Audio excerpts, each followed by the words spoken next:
that isn't necessarily bound to the labor that we have to perform.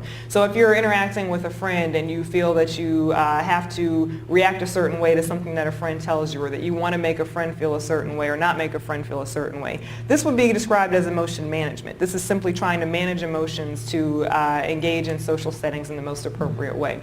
The critical part of Hochschild's argument for my work is the concept of feeling rules, which she argues undergirds both emotion management and emotion work. And Hochschild argues that feeling rules are the general understanding of how people should behave in certain given situations. So feeling rules are what guide the ways in which people engage in both emotion management and emotion work, because these are the underlying assumptions and understandings about the appropriate emotional displays that should govern a given situation.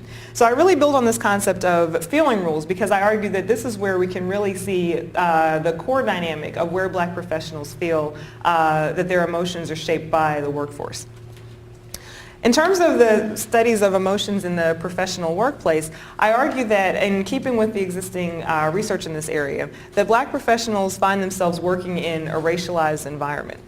And with this argument, there is the assessment or the acknowledgement that certain emotional expressions are considered acceptable. That the existing literature that focuses on emotions in various workplaces has argued that there is to some extent a range of emotional expression that's considered to be acceptable and sanctioned in various work environments. And even emotions that might be considered negative can be considered acceptable depending on how they are sort of parsed through the organizational nature and the organizational language. In particular, Jennifer Pierce's excellent study of the legal field argues that among certain contexts, male lawyers can feel free to actually engage in anger and strategic friendliness. That if they're trying to get something out of a client or trying to get something out of an opposing attorney, then as long as their emotions are done in a way that's considered acceptable through the organizational structure, they can feel free to really get angry and get mad at people. And they can also engage in the strategic friendliness where they can make people feel that they are their friends, but only to the extent that it allows them to get what they want from the interaction.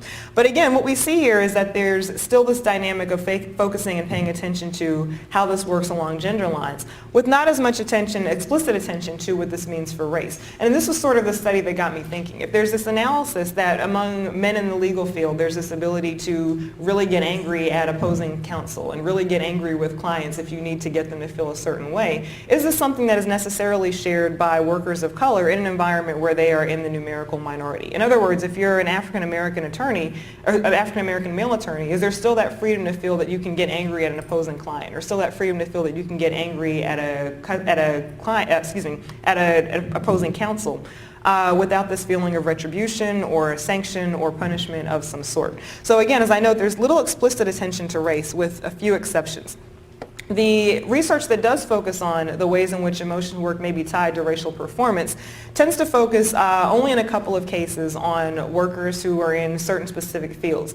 The first study that really touches on this is Millyanne Kang's study of Korean nail technicians. And what Kang does is to tie the ways in which nail technicians perform a certain type of emotional labor to the customers which they serve. So Kang focuses on the ways in which nail technicians' emotional labor differs depending on whether or not they're serving white middle class female clients versus black working class clients, and the different racial and class dynamics that drive each of those interactions. But once again, we still see, we see this focus on gender, but we do see much more of an attention to how gender intersects with race. But this is still focusing on workers who are considered sort of outside of the professional sphere. And if we're talking about women who are employed as nail technicians, this is in an environment where the workforce is largely homogenized. So this still doesn't necessarily answer the questions that I had driving my own study. One kind of exception to this rule is Roxana Harlow's study of black professors, and she argues that black professors actually find themselves in a position of doing emotion management when they're interacting with their customers who in a sense are their students. And what she finds is that black professors have to do emotion management of reacting to assumptions that they encounter sometimes, often from white students who perceive them as being not quite qualified, not quite well versed in their particular topics, not quite people who are really competent scholars. So she argues that they do the emotion management of bringing their emotions of frustration and irritation with those emotions into line. And that black women in particular face a very particular form of emotion management where they can often be perceived as mean and cold by their white students, and that they also find themselves doing a particularly race and gendered form of emotion management to deal with those sorts of feelings that come up as a result of this.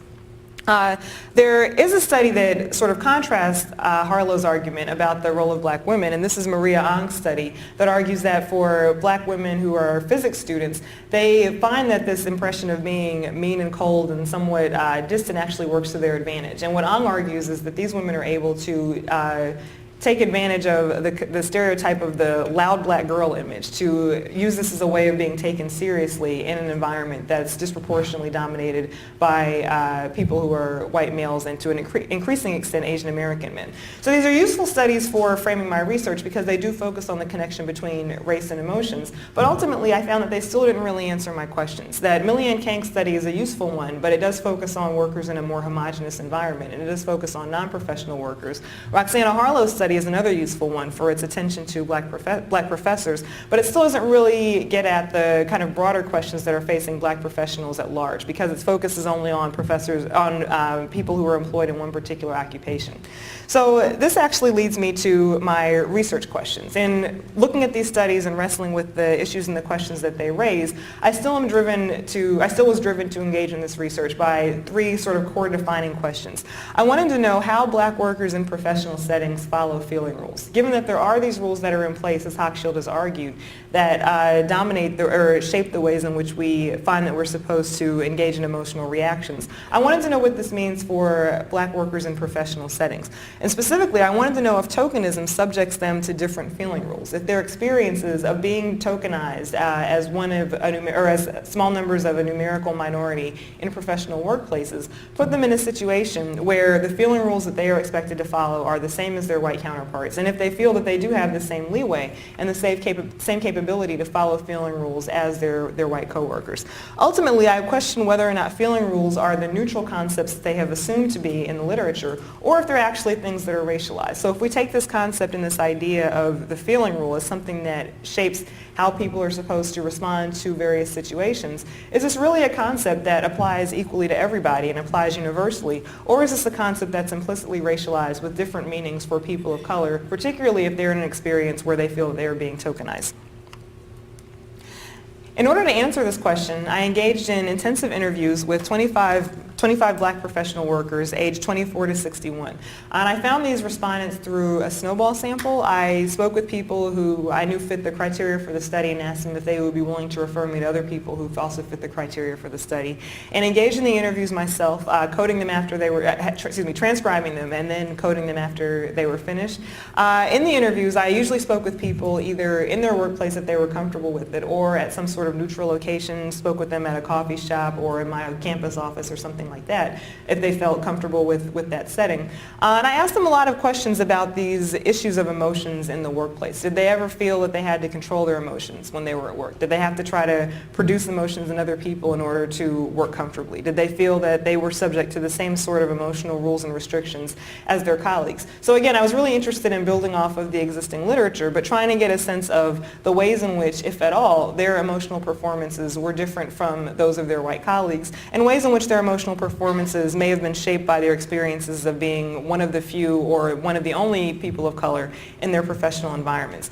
And what I found was that for black workers in particular, the experience of feeling tokenized definitely created a sense of different challenges and different feeling rules for black workers. That they experienced a sense that racialization occurred in discussing, in applying to feeling rules. That they felt that feeling rules were definitely racialized in one of two particular ways. That either there were rules that were generally applied to all workers in the organization, but that they had a sense that these rules were harder for them to follow than for other coworkers. Or, and this one was more common, that they felt that there were particular rules that were inaccessible to them as black professionals. So there definitely was this pretty clear and overarching sense from the respondents with whom I spoke that there wasn't the same emotional accessibility to certain feelings and emotional displays and emotional performances that their white colleagues had. Now, when coding my data, I argue that this takes place and is manifested in three particular areas of emotional expression. That for black professionals,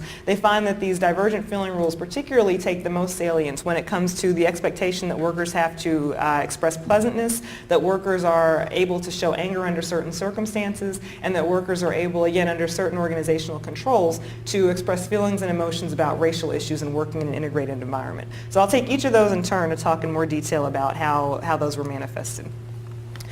When it comes to expressing pleasantness, this was a feeling rule that, again, was applied to all workers. And this kind of makes sense that in a professional environment that an organization would sanction this idea and really encourage people to express pleasantness and to be pleasant people at work. Nobody, I think, really wants to come to a work environment where people are surly and angry and distasteful or mean. So it's a pretty logical assumption that this would be an organizationally themed and normed feeling rule, that there's the expectation that workers are going to express a pleasant demeanor and a pleasant attitude. And this was definitely what my respondents cited in the interviews, that they generally felt that this was an expectation of their workplace, that they were supposed to be pleasant and that they were supposed to convey a pleasant demeanor and be people who seem to have a positive attitude and so forth. That negative emotions should generally be suppressed except for in cases when they were legitimized through organizational structures. And I'll talk about one of those cases shortly. But definitely there was the broader expectation that negative emotions should be curtailed and that workers should strive to display a pleasant demeanor. However, they also cited in many ways that their experiences of feeling tokenized really made adhering to this rule very difficult. So the experiences that come along with being with feeling tokenized and feeling that you're in a token role in a large organizational structure could make it much harder for these professional workers to consistently communicate this emotion of pleasantness and positivity that was expected of them by the organizational structure. In particular, the weight of racial dynamics created a lot of barriers for the workers, where they felt that they had to deal with racially unpleasant situations or inhospitable climates, either within the organization, sometimes from coworkers, or even outside of the organization from sort of racial slights and onslaughts that occurred in everyday life. Ultimately, whether occurring within the organization or outside of the organization, dealing with this experience of racial bias and feeling racially tokenized within the organization really made it difficult for workers to consistently display this sort of emotional norm of feeling pleasant and expressing pleasantness to their colleagues. So I have a quote here from one of my respondents. This is Teresa, who was 24 and a nonprofit worker when I interviewed her. And Teresa was working at a nonprofit educational organization, and she described just very unpleasant and negative experiences in this organization. She described people excluding her from work outings, people taking things off her desk, people not being very friendly to her and shunning her, and a lot of other host of incidents that she described as making her workplace very unpleasant and inhospitable. So she talked about the ways in which she tried to react to this experience, and she said that in knowing that people were uncomfortable with her, she still felt that there was this pressure incumbent upon her to really be a pleasant person at all times. And so she says, "I know that they are uncomfortable with me. My mother suggested smiling after my sentences. I felt like a